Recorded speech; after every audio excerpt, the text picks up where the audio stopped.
Hello and welcome to the Dentist Learning Center. My name is Allie Irwin and today we'll be talking about how to best communicate with your professors. We can do this through a few different ways and there are definitely a lot of benefits. One being that you can clarify what you need on the exams and others being able to obtain the resources you need for academic success. Stay tuned to learn more. Again, today we'll be talking about how to best communicate with your professors. First, we'll dive into class versus email communication. We'll talk about building connections during office hours and addressing complex challenges with your professor. So first, as far as class communication goes, definitely make sure you start by being formal and adjust as needed. So whenever you talk to your professor, you make sure you want to address them using their title, whether that's doctor or something else. They may then inform you that they prefer their last or first name, but otherwise it's good to stay on the safe side and definitely be respectful in that regard. The syllabus is also a good opportunity to potentially check if they're listed as doctor or something different.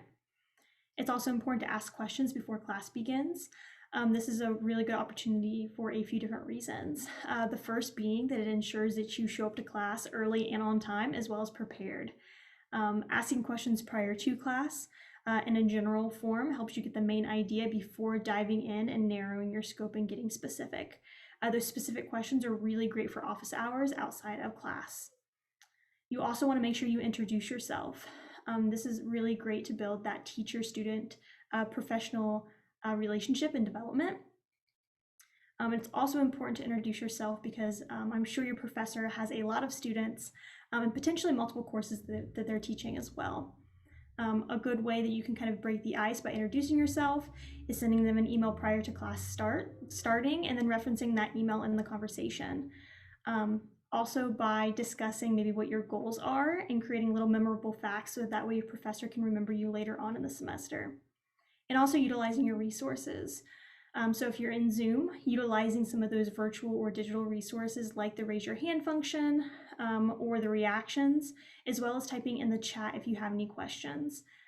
Different ways you can utilize your resources in person are by potentially sitting closer to the TA or closer to the in front of the class. As well as bringing any additional or supplementary materials with you. That way you can reference them if you have questions. Email is very similar, so we want to do the same thing. When in doubt, use proper titles. We also want to have some type of structure to your email. Your professors can best answer your questions if you have a logistical structure throughout your email to where they can make sure that they have answers to each part of your question. You also want to determine preferred communication tools. Not every professor actually prefers email. Some would prefer to communicate via discussion boards on Carmen, as well as Carmen Messenger or something to that effect. Here's a good structure or a good format to a potential email. So obviously making sure that you put your email up at the top, their email up at the top, putting the subject line in a short, simple, sweet, concise manner, what the email is detailing, as well as, like we talked about, addressing your professor with that title, with that formal title up front. So hello, Dr. Brutus Buckeye. And then also addressing yourself. My name is Allie Irwin, and I'm a fourth year senior in your COM 0000 course on the history of the Buckeye tree. I'm reaching out to discuss your expectations on the upcoming exam on April 1st. Furthermore, I was hoping you could provide me with some guidance on X, Y, and Z. Whether that be the best study strategies for that course or for that exam, if they have any additional comments on time management and how best to use your time in the class, as well as just additional resources that could best help prepare you for that exam. And then you have your salutation and then your name.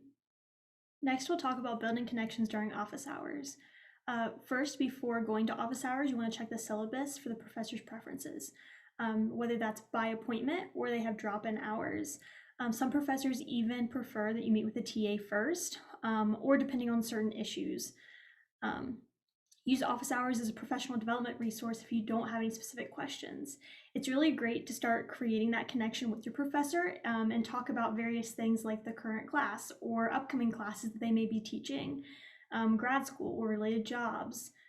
Struggles you may be having in the course, how current work connects to current events, as well as studying tips.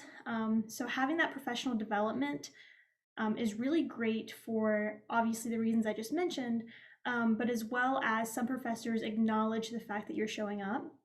And we'll also give you additional resources to help benefit you because they know you're working hard.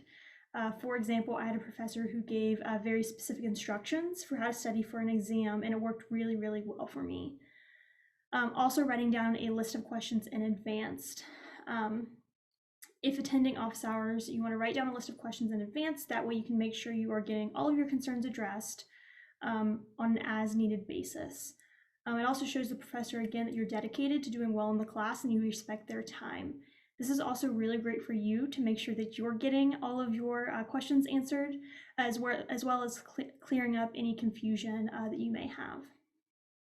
You also want to bring relevant materials, whether that is a book that you need, or if you have a question about a specific problem, making sure that you're bringing the notes on that problem, and so on and so forth. And also taking notes. Taking notes ensures that you have the answer for later, but it also shows the professor that you're paying enough attention and, again, you're respecting their time. I have a lot of students who are concerned with going to office hours because they feel like they don't have questions or specific questions they need answered, but they are still struggling. And so one really great way to formulate questions is by pulling them straight from lecture.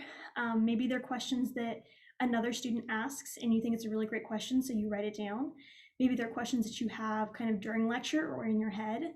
Maybe they're questions that your professor rhetorically asks the class, and so you make it a point to go to office hours and ask that same question, maybe for a more in-depth response. And so one way you can do this is by structuring, again, your notes. And so we have definitely a lot of resources throughout the DLC on different note-taking systems.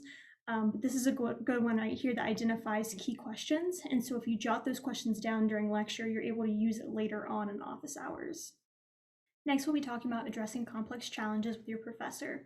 So first, we want to make sure that we address concerns that interfere with your learning. Your professor is there to help you and help guide your learning, and so they can't help you if they don't know what's going on.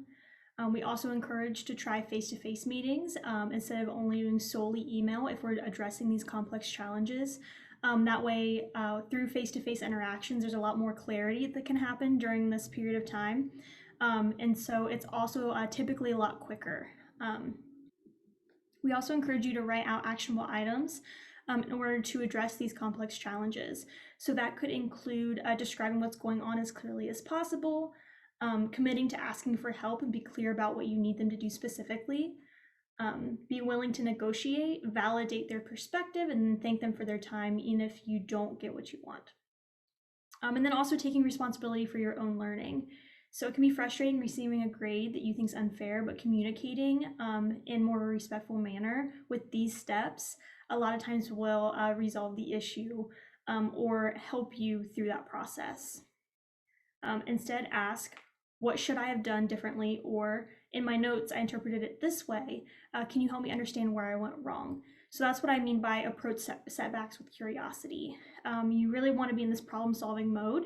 And so in order to kind of get the best out of these office hours, you want to ask those questions in order to hopefully get some answers from your professor.